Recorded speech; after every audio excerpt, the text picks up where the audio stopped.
Оройн өдрийн үзэгчтэй эдийн засгийн тайм хөтөлбөрийн хэлж дугаар эхэлж байна. За энэ удаад бид засгийн газар болон хөгжлийн түншүүдийн уулзалтыг эдийн засгийн тайм хөтөлбөртөө онцлон хүргэж байна. Энэ бол эдийн засгийн холбоотой яа харахгүй онцлох юм үйл явдал байлаа. За олон улсын валютын сан, Дэлхийн банк, Нэгдсэн үндэсний байгууллага, Азийн хөгжлийн банк, Дэлхийн хүн зүдэ аж ахуй болон эрүүл мэндийн байгууллагууд, Швейцарын хамтын ажиллагааны газар, за Европын холбоо, Германы хамтын ажиллагааны байгууллага JICA, за олон улсын санхүүгийн корпорац, Европын сэргээн босголт хөгжлийн банк зэрэг олон улсын санхүүгийн байгууллагууд болон гадаад орнуудын элчин сайдын яамдын төлөөллийг засгийн газар хүлээн авч уулзлаа. Олон улсын санхүүгийн донор байгууллагууд Монгол улсын эдийн засгийн нөхцөл байдал засгийн газрын үйл ажиллагааны талаар өөрсдийн байр суурьаа илэрхийллээ. Early adopter of the global in the formulation of the sustainable development. That's to do with a number of factors. So here we outline some of the main challenges in the region. Although growth is quite strong, there are some risks. 18 сарын хугацаанд эдийн засгийн хүндрэлийг даван туулах хөтөлбөр хэрэгжиж эхлээд байгаа. За хөтөлбөрийн хамгийн чухал хэсэг болох гадаадын хөрөнгө оруулалтыг нэмэгдүүлэх чиглэсэн арга хэмжээ нь энэхүү уулзалт гэж дүгнэж байна. За энэ үеэр ерөнхий сайдын өгсөн мэдээлэлээс эхлээд та бүхэнд хүргье. 1991 онд Монгол улсын засгийн газар хөгжлийн түншүүдийн зөвлөлт уулзалтыг Япон улсын засгийн газар, за Нэгдсэн үндэсний байгууллагын хөгжлийн хөтөлбөр, Дэлхийн банкны тусламжтайгаар хандивлагч орнуудын зөвлөлт уулзалтыг анхлан хийж байснаас хойш өдгөө 25 жилийн хугацаа өнгөрсөн байна. Монгол улс зах зээлийн эдийн засагт шилжсэн эхний үед гадаад орнууд олон улсын байгууллагуудаас авсан хөгжлийн албан ёсны тусламж хэмжээ манай улсын дотоодын нийт бүтээгдэхүүнээс 1.6 дахин их хэмжээний ийм хөгжлийн зээл тусламжийг авч байсан байгаа. Тухайн үедээ. За тэгвэл 2015 онд хөгжлийн албан ёсны тусламжийн дүн маань дотоодын нийт бүтээгдэхүүний 2.4%-тай тэнцэж нийтдээ бол энэ хугацаануудад 5.5 тэрбум гаруй ам долларын буцалтгүй тусламж хөнгөлөлтөө зээлийг авсан гэсэн ийм статистик тоо мэдээ байна. За Монгол улсын зээлжих зэрэглэл, төсвийн сахилга бат, эрсдэл даах чадвар, эдийн засгийн солонгорол, бат бөх санхүүгийн систем, за том төслүүд, улс төрийн нөхцөл байдал зэргийг энэгээр хөндөө ярилцлаа. Тухайлбал 2016 оны 3 дугаар улирлын байдлаар дотоодын бүтээгдэхүүний хэмжээ 17.2 их 80 төгрөг болж, за өмнөх оны мөн үеэс 1.6%-аар буурсан. Гадаад худалдааны нийт бараа эргэлт 2016 оны 10 дугаар сарын байдлаар 6.5 тэрбум доллар болж, өмнөх оны мөн үеэс 8.4%-аар буурсан зэрэг мэдээллийг онцолж байсан юм а. Гэхдээ Монгол улс өнөөдөр эдийн засгийн хувьд хүндхэн байгаач урт хугацаанд сайн ирээдүй хүлээж байгааг олон улсын санхүүгийн байгууллагууд онцлон мэдээлж байна. Олон улсын эдийн засгийн нөхцөл байдлаас харахад Монгол улсын хувьд урт хугацаанд маш өөдрөг ирээдүй хүлээж байна. 2008 онд дэлхийн улс орнуудад санхүүгийн хямрал нүүрлснээс хойш төдийлөн сэргэлт гарахгүй байгаа.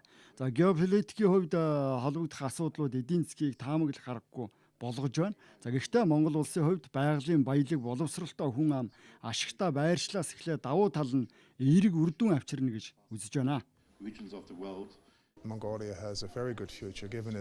Өнөөдөр Монгол улсад үүсээд байгаа хүндхэн нөхцөл байдал бол төр зуурынх гэдэгтээ санал нийлж байна. Хамгийн гол нь олон улсын валютын сан, Дэлхийн банк, Азийн хөгжлийн банк болон бусад олон улсын санхүүгийн байгууллагууд мөн Хятад, Япон болон бусад орнуудын зээл тусламж, хамтын ажиллагаа энэ экзэгтэй цаг үед онцгой чухал юм а. Монгол улсын засгийн газартай олон улсын байгууллагууд бүх талаар хамтран ажиллахад бэлэн байгаа нь харагдаж байна. Дэлхийн банкны хувьд бүхий л талаар хамтран ажиллах болно. Япон улсын талаас Монголд хэрэгжиж байгаа хамгийн том төслүүдийн нэг болох шинэ нисэх онгоцны буудлын ажилд хамтарч ажиллаж байна. Нисэх буудлын ашиглалтанд орох үйл явц, орсны дараах үйл явц гээд бүхий л төвшөнд хөрөнгө оруулалт татна. За мөн Монголд хөдөө аж ахуй боловсруулах үйлдвэрлэлийн салбарыг кластераар хөгжүүлэхэд Японы тал хамтран ажиллах юм а. За ингэснээр эдийн засаг солонгороход чухал нөлөө үзүүлнэ гэж бодож байгаа. Манай хоёр орны засгийн газар хоорондын хуралдаан Берлин хотноо болно. Энэвэр шинээр хэрэгжүүлэх төсөл хөтөлбөрүүдийг хэлцэх гэж байна. Энэ удаагийн уулзалт чухал ач холбогдолтой юм а. Олон жилийн өмнөөс түнш донор байгууллага улс орнуудын төлөөлөлтөд зөвлөлдөж ирсэн нь эдийн засгийн харилцаа улам өргөжих итгэлцэл болж байгаа юм а. Засгийн газар хөгжлийн түншүүдтэй хандан Монголд хөрөнгө оруулах, тусламж үзүүлэх, зээл гаргахад дараах салбар чиглэлүүдэд боломж байна гэдгээ мэдээлсэн. За энэ тухай мэдээллийг хүргэе. Хөгжлийн санхүүжилтийн шаардлага авто замын салбарт баруун орт бичиг чиглийн 272 км хатуу уучлалтай автсан. Байдрагийн гүүр Алтай чиглийн 126.7 км хатуу уучлалтай автсан. За энэ бол Баян онгор говь Алтай аймагт хэрэгжин. Тосон цэнгэл нөмрөг сонгон чиглийн 167 км хатуу уучлалтай автсан. Завхан Увсан аймагт хэрэгжин. За Ховд аймагаас Улаан гом чиглийн 163 км хатуу уучлалтай автсан. За Ховд Увсын чиглэлийн Үгийн нуур Батцэнгэл их тамир чиглийн 130.6 км хатуу уучлалтай автсан. Энэ бол мягны замын хөвтэй тэнхлэгийн зам юм. За Улаастай Алтай чиглийн 195 км хатуу уучлалтай автсан. Говь Алтай Завхан. Хатгал ханх чиглэлийн 179.7 км хатуу уучлалтай автсан байна. За мөн Дашинчлэн Орхны гүүр чиглийн автсамын төгсгөлөөс Мөрөн Дарайлан чиглийн замын төгсгөлийг холбох 120 км, за мөн 112.7 км автсан. За Аранга Хүсгэл аймагуд хэрэгжих төслүүдийг танилцуулсан. За төмөр замын салбарт нэгдүгээрт нь 5 толгой гашин сухай чиглийн төмөр замыг барих, за хөөт бичиг чиглийн төмөр замыг барих, оюу толгойн салбар төмөр замыг барих, шивээ хүрэн Сэхэ бомтын төмөр замыг барих төслүүдийг оруулж ирлээ. Иргэний нисхийн салбарт Өмнө Говь аймаг дахь нисэх буудлыг олон улсын нөөц нисэх буудал болгох, Ховд Дорнод Хинтээ аймагуудын нисэх буудлын хүчин чадлыг одоо байгаагаас нь өргөтгөх.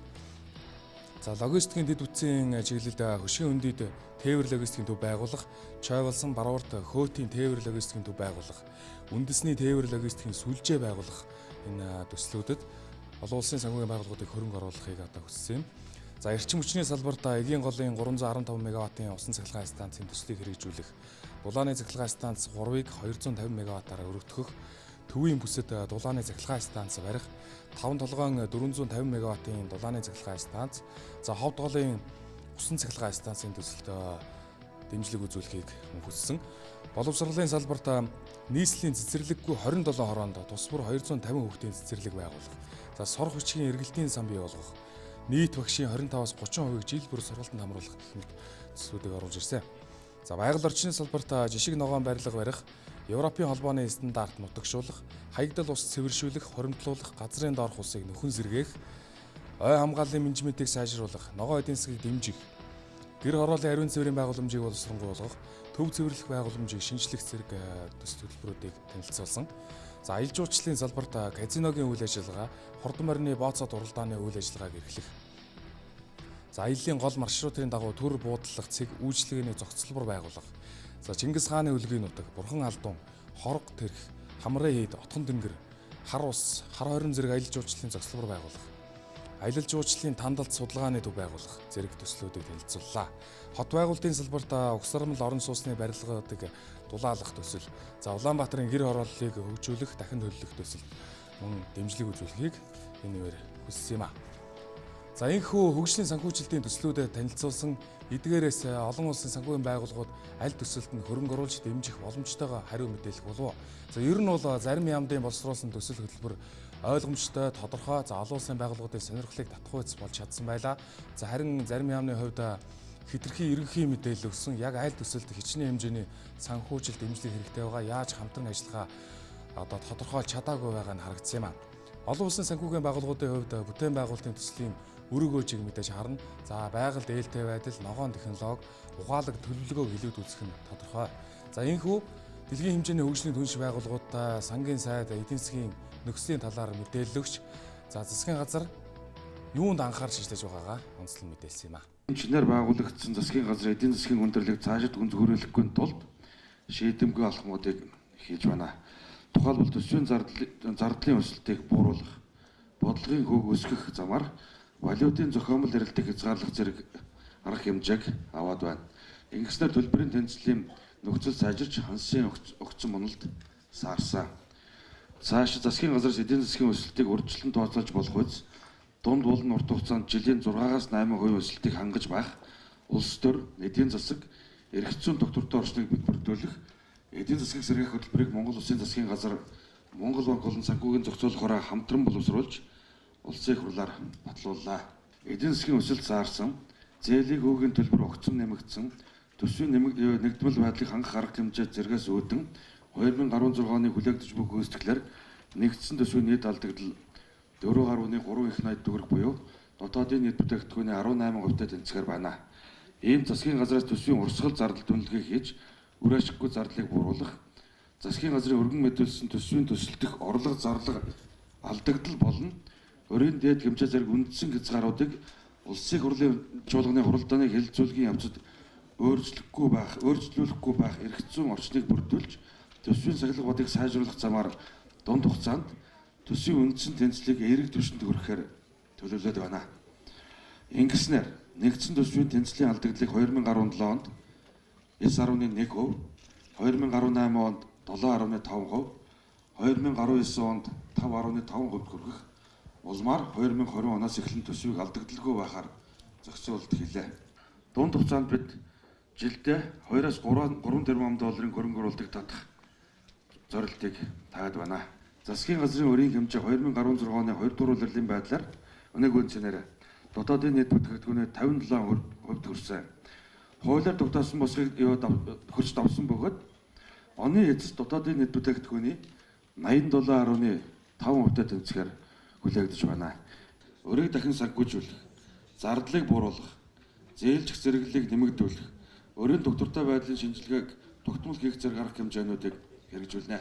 Тухайлбал зээлжих зэрэглэлийг нэмэгдүүлэх, хөрөнгө оруулагчдын итгэлийг дахин сэргээх зэрэг ажилд түншлэгч орон олон улсын байгууллагын тусламж хамтын ажиллагаа чухал гэж үзэж байна. Хөтөлбөр туссан зорилт арга хэмжээнүүд нь 18 сарын хугацаанд хэрэгжих бөгөөд хөтөлбөрийн үр дүнд эдийн засаг доктортой өсөж 2017-аас 2019 онд жил дунджаар 20 орчим мянган ажлын байрыг шинээр бий болгох, ажилгүйдлийн төвшин 2019 оны эцэсгэхэд 8%-аас ихэхгүй байхаар болж буулахаар байгаа бол гадаадын хөрөнгө оруулалтын хэмжээ 2 тэрбум орчим $, хүрэх төлбөрийн тэнцлийг ашигтай гаргах төлөвтэй байна. Мөн Монгол Улсын засгийн газар олон улсын валютын сантай хөтөлбөр хэрэгжүүлэхээр ажиллаж байгаа бод хэлэлцээ агцтай явж байгаа гэдгийг та бүхэнд дуулгая. За макро эдийн засаг 2017 онд хэрхэн өөрчлөгдөх талаар мөн мэдээлэл өгсөн. За нэгдүгээрт нь оюу толгой 5 толгой гацсан урт дулааны цахилгаан станц 3 зэрэг тоомоохон төслүүд эрчимцснээр эдийн засгийн өсөлт 3% өснө. За оюу толгойн зэсийн баяжмал алтны агуулмж багасж байгаа тул уул уурхайн салбарын үзүүлэлт харин 4.3% буурна. Цахилгаан дулааны салбар 3% өснө. Нүүрс 16.3%. За боловсруулах ажил үйлдвэрлэлийн салбар 5.7% өсөх. За тээвэр агуулгын үйлчилгээ 10.1%, жижиглэн худалдааны салбар 5.1%, санхүүгийн болон даатгалын үйлчилгээ 3.1%, үйлчилгээний салбар бүхэлдээ 4.7% өсөх дүнтэй байна. За барилгын салбар 3.6% өсөх ийм төлөвтэй байгааг мэдээлсэн юм а. За үүнтэй холбогдуулан Монгол Улсын ерөнхий сайд Эрдэнэтийн гэсэн мэдээллийг хүргье. Эдийн засгийн хүндрэлээс гаргаж тогтворжуулах зорилгоор оюу толгойн далдуурхайн төсөл, 5 толгой, гацууртын алтны ордны төсөл, 5 толгойн цахилгаан станц, Улаанбаатар хотын 3 дугаар цахилгаан станцын хүчин чадлыг өргөх зэрэг томоохон төсөл хөтөлбөрийг хэрэгжүүлж эдийн засаг хэдвжүүлэхээр төлөвлөд байна. Эдийн засгийг сэргээх хөтөлбөр амжилттай хэрэгжүүлснээр макро эдийн засаг тогтворжиж, эдийн засагт бодит өсөлт дунд хугацаанд 3-аас 7% хүрч өсгөнө гэж төлөвлөсөн. Засгийн газрын тавьж буй хөгжлийн зорилт арга хэмжээг амжилттай хэрэгжүүлэхэд дотоодын санхүүжилтийн их үүсвэрээс гадна гадаад их үүсвэр бодлогын дэмжлэг зайлшгүй шаардлагатай байгаа. Монгол орн жилийн 4 улиралтай хүйтэн жавартай өвлийн дараа хаврын өрн дулаан цаг улирал Монгол оронд ирдэг. Энэ улирлыг ухтан монголчууд бид их бүтээн байгуулалтыг эхлүүлэхийг зорин ажиллаж байна. Монгол улсын өмнө тулгараад байгаа өнөөгийн эдийн засаг банк санхүүгийн богино хугацааны хүндрэлийг бид гадаад түншүүл, хувийн хвшлийн тууштай дэмжлэг, хамтын ажиллагаа, за мөн ард олонныхоо итгэлийн үр дүнд амжилттай даван туулж цаашдын урт хугацааны тогтвортой өсөлтийн замд хүрч чадна гэдэгтээ итгэлтэй байгаа. За гадаад худалдааны хувьд 2017 онд гадаад худалдааны нийт хэрэгэлт $7.2 тэрбум, нийт тэнцлийн хувьд 374.5 сая Америк долларын ашигтай гарахаар байна. 2018 онд энэ дүн 7.8 тэрбум доллар болж ирсэн. За 2019 онд гадаад худалдааны нийт эргэлт 8.4 тэрбум доллар болж хүрэх төлөвтэй байгааг онцлон мэдээлсэн юм а. За ер нь бол манай орны нийт нутгийн 77% нь цөлдсөн.